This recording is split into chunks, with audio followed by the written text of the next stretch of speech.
CGTN current affairs commentator Einar Tangen joins us now from Beijing. So Einar, on Thursday we saw the U.S. stock market drop sharply before rebounding at the close. What message does this send, and what effect could this detainment have on the U.S.-China trade war? Well, it's a little bit troubling from the, I think, to the Chinese side. Apparently, Bolton has admitted that he knew about this before it was happening and as it was happening, and did not want to disclose that either to Donald Trump or to the Chinese side. So it's a real hot potato, very emotional, because as you heard earlier, people's perception in China is that this is simply a way of tripping one's opponent in a race. So the amount of pressure that's been put on Huawei by the Five Eyes, the United States, Australia, Britain, etc., who are involved in the sharing information and keeping Huawei out. It's becoming kind of a Cold War of itself, and it's unfortunate because if this is going to be an example of how things are going forward, it's very difficult to see how these two countries can bridge the gap. Yeah, you know, the timing of this was very curious. It happened around the same, it was the same day that President Xi and Trump met in Argentina over dinner. You mentioned John Bolton here in the United States.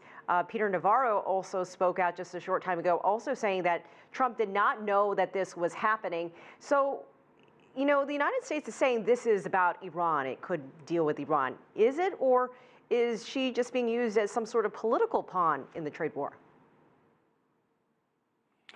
Well, it's without all the evidence, it'll be hard to know. Obviously, on Friday there will be a bail hearing. The prosecution, I mean, the people from the U.S. will have to show the court that, first off, there were laws broken that applied to both Canada and the U.S., and second, that there's enough evidence to actually make this hold.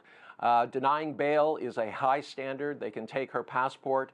It'll be very interesting to see what they say if they try to plead that she's a flight risk because of her wealth and connections.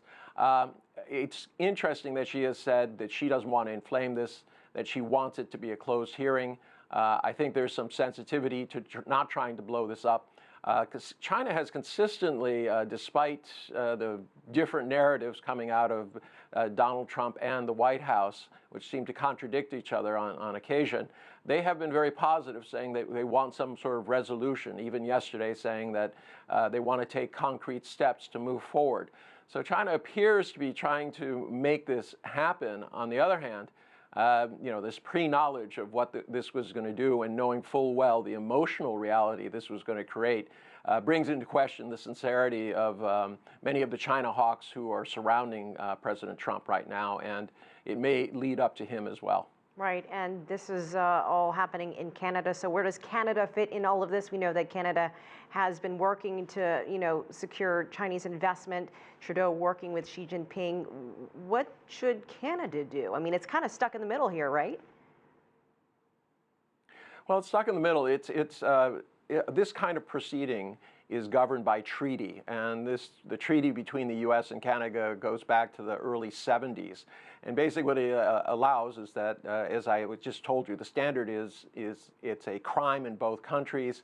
It would be punishable by more than a year. It involves specific types of offenses that are listed, things. But there's also a clause in there that says that if these charges are politically motivated, I think it's under Article 4, Sub 1, Sub D, then the person can fight the extradition on the basis that this is not a criminal proceeding, but simply political. Be interesting to see if we can get into if we know what happens in the courtroom, whether her lawyers decide to use this particular card. That's right. Justin Trudeau also distancing himself from what is happening there in Canada.